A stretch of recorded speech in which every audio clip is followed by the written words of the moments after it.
Hello friends, आज की इस वीडियो में जैसा कि आपकी बीएससी सेकंड सेमेस्टर में आपकी 2 बुक्स है मैथ की। फर्स्ट बुक है मैट्रिसेस एंड डिफरेंशियल इक्वेशन और सेकंड बुक आपकी ज्योमेट्री। तो उसमें जो आपकी सेकंड बुक है ज्योमेट्री, उसमें हमने आपका चैप्टर स्टार्ट किया हुआ है, फर्स्ट चैप्टर यानी सिस्टम ऑफ कोऑर्डिनेट्स। तो उसमें हमारे कितने लेक्चर कंप्लीट हुए? हमारे अब तक 5 लेक्चर कंप्लीट हो चुका है, ये हमारा 6th लेक्चर है।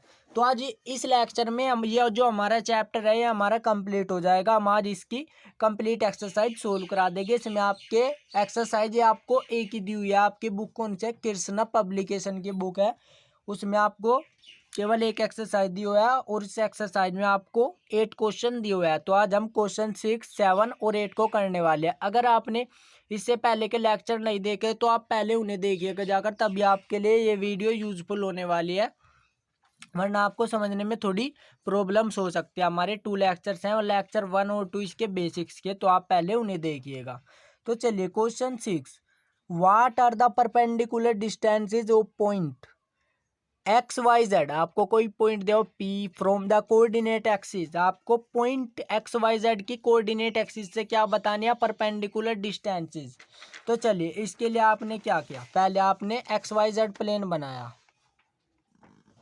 ये आपने क्या बनाया है? ये देखिए, ये मैंने यहाँ पर बनाया हुआ है वैसे, बट आप इसे अलग से समझिए। आपका एक्स वाई और ये आपका जेड, ये आपका यहाँ पर क्या हुआ? ये आपके ओरिजिन। तो यहाँ से आप सपोज आपका पॉइंट ए यहाँ पर है, पॉइंट बी है वाई एक्सिस पर और पॉइंट सी है एक्स एक्सिस पर। और दोस्तों फिर आपको पॉइंट दिए हुए है एक्स वाई जेड। तो यहाँ से यहाँ तक की डिस्टेंस सपोज आपकी एक्स, यहाँ से यहाँ तक की क्या वाई और यहाँ से यहाँ तक की क्या जेड है। और आपका पॉइंट पी यहाँ पर है एक्स वाई और जेड। तो यहाँ से जब आपकी डिस्टेंस है तो ए के कोऑर्डिनेट क्या हो जाएंगे? क्योंकि एक्स प्लेन पर आपके वाई जेड कोऑर्डिनेट क्या होते हैं? 0।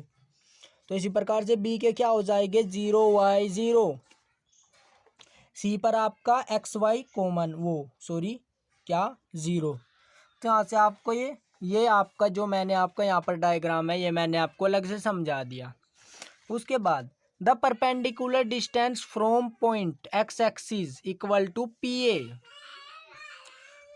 तो जो परपेंडिकुलर डिस्टेंस है from P x y z, x axis equal to क्या है? P A. तो पी ए की डिस्टेंस क्या हो जाएगी आपकी? ये आपका x1 y1,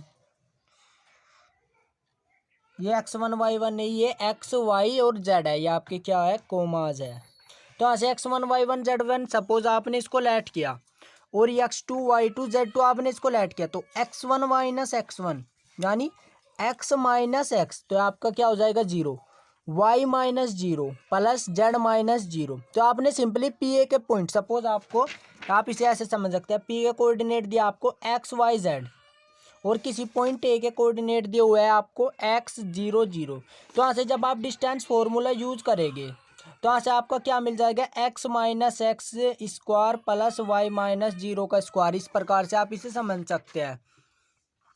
तो यहाँ से x माइनस एक्स आपका क्या हुआ? 0। तो यहाँ से आपको क्या मिल गया? y माइनस 0 यानी y square plus Z square. तो यहाँ से आपको एक्स एक्सिस के लिए मिल गई। इसी प्रकार से the perpendicular distance from P x y z to y axis आपकी इक्वल टू क्या होगी? P B. तो यहाँ से आपका y माइनस वाई हो जाएगा, तो आपको ये क्या मिल जाएगी? X square plus Z square. तो यहाँ से फिर आपके जेड एक्सिस के लिए तो आपकी क्या होगी? पी सी, पॉइंट सी के लिए। तो यहाँ से आपका z माइनस जेड हो जाएगा, तो यहाँ से आपको मिलेगी root x square plus Y square. तो आपको जो टोटल डिस्टेंसेज मिले वो क्या मिले? एक तो मिले आपको Y square plus Z square का अंडर रूट, फिर आपको दूसरी मिली under root x square plus Z square, फिर आपको मिली X square plus Y square. ये क्वेश्चन यहीं पर हमारा कंप्लीट होता है। तो चलिए क्वेश्चन 7 को देखते हैं। Find the ratio in which x y plane divides the join. आपको एक्स वाई प्लेन में रेशो फाइंड करना है जो डिवाइड्स करता है जॉइन 2 पॉइंट्स को। Also find the point of intersection. ये मैंने आपको इसी प्रकार का जो एक क्वेश्चन है मैंने आपको लेक्चर 5 में कराया था, बट हम यहाँ भी इसे ऐसे समझेंगे कि हमने अब तक इसके बारे में कुछ नहीं पता।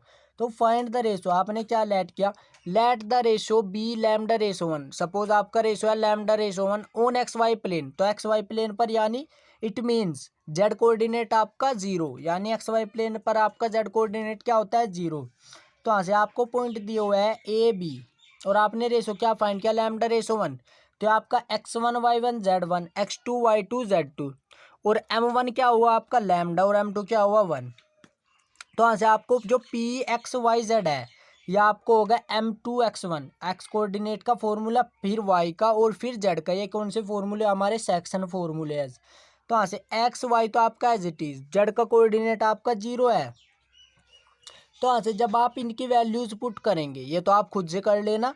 1 आपने सपोज मैं एक आपको समझा देता हूँ। m2 क्या आपका 1 इंटू x1 क्या आपका 3, तो यहाँ से 1 इंटू -3 प्लस आपका m1 क्या आपका लैम्डा इंटू क्या x2 क्या आपका 5, तो यहाँ से लैम्डा 5। इसी प्रकार से आपने सिंपली यहाँ से वैल्यूज पुट की, यहाँ पर ये लिखी हुई है वैल्यूज आपने इसमें पुट की। तो यहाँ से आपको जो पी एक्स वाई 0 मिला वो क्या मिला, ये मिला आपको -3 + 5 lambda upon lambda plus 1, 4 - 6 lambda upon lambda plus 1, -8 + 4 lambda upon lambda plus 1 मिल गया सिंपली। तो चलिए अब इसके आगे देखते हैं इसे। अरे कॉपी,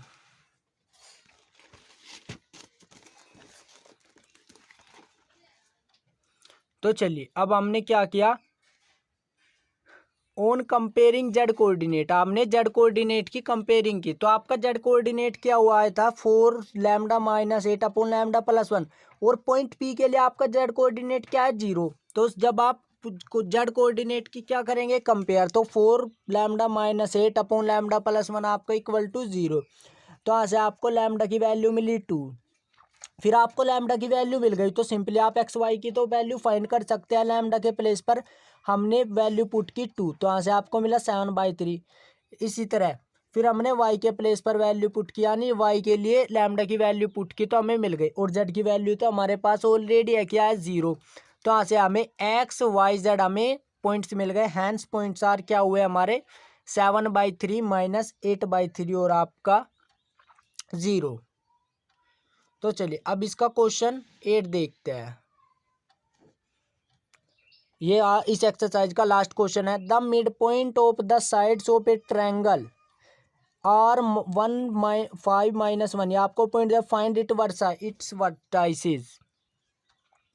द मिड पॉइंट आपको किसी त्रिभुज की, यानी ट्रायंगल क्या होता है आपका त्रिभुज, ट्रायंगल के साइड्स के मिड पॉइंट्स दिए हुए हैं, आपको इसके वर्टाइसिस बताने, यानी आपको मिड पॉइंट दिया हुआ है। सपोज आपके पास कोई लाइन है और यहाँ पर ये आपका है क्या आपका मिड पॉइंट, यानी लाइन के जो बीच में होता है वो क्या होता है मिड पॉइंट।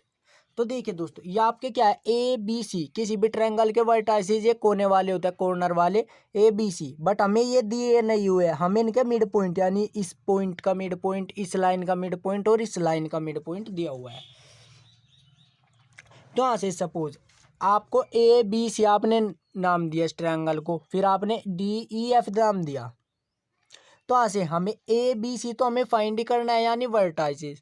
तो हमने इनके जो कोऑर्डिनेट है लेट के, suppose let A x1 y1 z1 B x2 y2 z2 C आपका x3 y3 z3 are the vertices of a given triangle and D, तो डी ई एफ हमने ये लेट किए। तो इस प्रकार से D is the mid point of B C, जो डी है आपका मिड पॉइंट है बी सी का। देखिए डी आपका किस लाइन का मिड पॉइंट है, बी सी का मिड पॉइंट है। तो यहाँ से D is the mid point, तो आपने कौन सा फॉर्मूला यूज किया x1 + x2 अपॉन 2। तो x1 क्या आपका यहाँ से x3 प्लस x2 क्या आपका x2 अपॉन 2 इक्वल टू आपका किसके होगा x कोऑर्डिनेट यानी 1 के। तो यहाँ से जो आपको इक्वेशन मिली x2 + x3 = 1, आपने इसको इक्वेशन फर्स्ट बोला। इसी प्रकार से आपने y1 + y2 वाला फॉर्मूला, तो y1 क्या आपका y3 या आप y2 जो भी बोलना चाहे, y2 + y3/2 इक्वल टू आपका y कोऑर्डिनेट यानी 5 के। तो यहाँ से आपको ये इक्वेशन मिले, आपने इसको इक्वेशन 2 बोल दिया। तो यहाँ से z2 + z3 upon 2 equal to -1। तो यहाँ से z2 + z3 आपको क्या मिला -2। ये हमने किस पॉइंट के लिए किया डी पॉइंट के लिए, बट अब हम इसी प्रकार से किसके लिए करेंगे पॉइंट ए के लिए, ई के लिए पहले। तो ये हमने 1 2 3 हमें 3 इक्वेशंस मिल गई।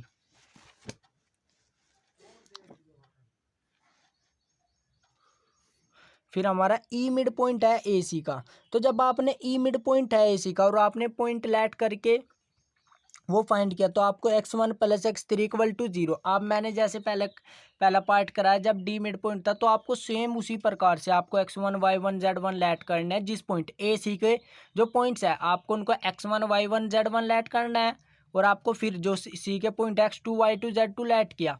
फिर आपका ई जो मिड पॉइंट है, तो ई में आपके कितने कोऑर्डिनेट है x y z, तो x कोऑर्डिनेट आपका किसके इक्वल होगा x1 + x2/2 और y1 + y2/2। तो यहाँ से x1 + x3/2 = 0। तो यहाँ से x1 + x3 = 0, यह आपकी इक्वेशन 4। इसी प्रकार से आपको y1 + y3 = 8, z1 + z3 = -4। तो यहाँ से इसी प्रकार से हमें ये इक्वेशन 6 तक मिल गई। अब आपको and F is the mid point of A B. अब आपने इसी प्रकार से आपने एप आपका मिड पॉइंट है ए बी का, तो यहाँ से आपको 3 इक्वेशन फिर से मिल गए। आपने बोला 7 8 और 9। तो चलिए अब हमने क्या किया 9th क्वेश्चन को। देखिए दोस्तों, इस क्वेश्चन को ध्यान से समझिएगा जैसे मैं आपको बताऊं, वरना आप इसमें थोड़ी मिस्टेक कर सकते हैं।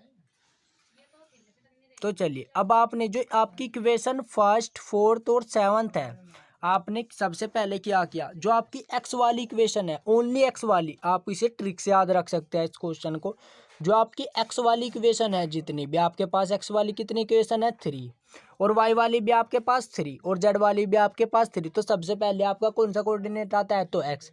तो आपकी जितनी भी एक्स वाली इक्वेशन है आपने उनको ऐड किया, तो इक्वेशन 1st + 4 + 7। तो जब आपने, तो हमारे पास x1 कितने हो गए 2, x2 हमारे पास कितने हो गए 2, और x3 हमारे के पास कितने हो गए 2। तो यहाँ से 2x1 + 2x2 + 2x3, 2 + 0 + 4।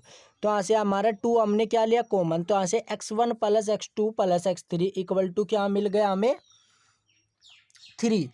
अब हमें क्या चाहिए x1 y1 z1, x2 y2 z2, x3 y3 z3। तो यहाँ से हमें इनसे ही जो हमारी इक्वेशन मिलेगी, हमें फिर इनसे ही हमें क्या मिलेगा x1 y1 और z1। x1 x वाली इक्वेशन से तो मिलेगा हमें x के कोऑर्डिनेट, और y वाली इक्वेशन से मिलेंगे y के, और z वाली से z के। तो यहाँ से जब आपकी इक्वेशन 10 है, या आपने इक्वेशन 10 बोला, 10 माइनस आपको से जो आपकी एक्स वाली इक्वेशन है, कोई सी भी इक्वेशन उससे सोल्व करना है। तो 10 - 4 किया आपने, क्या आपने 10 - 4। तो देखिए जब आप 10 - 4 करेंगे, तो यहाँ से x2 + x1 + x3 हमारी क्या, x1 + x3 हमारी क्या है, इक्वेशन 4 है। तो देखिए दोस्तों, x1 + x3 की वैल्यू हमारी क्या है 0। तो यहाँ से हमारी इसकी वैल्यू 0, तो यहाँ से x2 मिल गया हमें 3। आपको x के लिए x वाली इक्वेशन में से ही क्या करना है, सब्ट्रैक्ट। तो यहाँ से 10 - 1 वो इक्वेशन भी हमारी x में है, तो वहाँ से हमें क्या मिला x1 = 1। फिर हमने 10 - 7, तो यहाँ से x3 मिला हमें -1। फिर हमें x1 x2 x3 हमें x वाली इक्वेशन से x वाली वैल्यू मिल गई। अब हम क्या करेंगे, अब हम y वाली इक्वेशन को ऐड करेंगे। तो यहाँ से क्या किया 2 + 5 + 8। तो यहाँ से हमें y1 + y2 = क्या मिला 12। फिर मैंने आपको क्या बताया कि हमें इक्वेशन क्या बोले 11। फिर हम y वाली इक्वेशन से हमें किसके कोऑर्डिनेट मिलेंगे, y के, y1 y2 y3। हमें y वाली इक्वेशन से केवल y के मिलेंगे। तो यहाँ से y1 + y2 + y3 = 12 है, ये हमारी इक्वेशन 11। फिर मैंने आपको बताया कि आपको जो आपकी इक्वेशन है रिक्वायर्ड इक्वेशन, आपको से किससे सोल्व करना है। आपको जो y वाली इक्वेशन दी हुई है, आपको 3 इक्वेशन दी हुई होगी। तो सबसे पहले आपने 11 - 2 किया, 11 - 2 आपकी इक्वेशन 2 क्या है, आपकी इक्वेशन 2 है y2 + y3 है, क्या है y2 + y3 = 10। तो यहाँ से y2 + y3 = आपने क्या पुट करेंगे, जब यहाँ पर इसके प्लेस पर क्या आ जाएगा आपका 10। तो यहाँ से 10 आप जब इस साइड लेकर जाएंगे तो माइनस हो जाएगा, तो यहाँ से y1 = 2 मिल जाएगा। फिर आपको y वाली इक्वेशन हमारी 2 बची हुई है अभी, तो फिर 11 - 5, तो यहाँ से y2 आपको क्या मिला 4।